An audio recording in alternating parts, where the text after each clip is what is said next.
Hey everyone, welcome back to my channel Scale Up. In this quick tutorial, I will show you how you can reset Messenger pin code on your mobile. It's super easy to do. Let's get started. Open up your Messenger app and then log into your account and go to main menu, and there you will see on the top settings button. Click on that and then you will see over here the fourth option on the top, privacy and security. Click on that and then you will comes in this page. Simply do is click on the end-to-end encrypted chats in security. Simply click on that and then click on the top option, messages storage, and then you will comes in this page, and you will see over here the 5 options over here.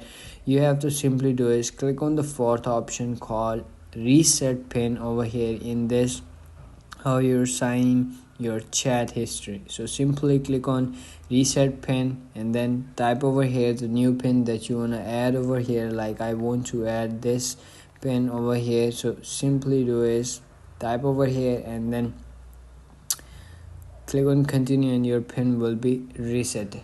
So that's it. That's how you can do it. If you found this video helpful, don't forget to like my video, subscribe my channel Scale Up, and also drop me a comment for more tips and tricks videos. Thanks for watching. See you in the next video. Have a nice day. Bye bye.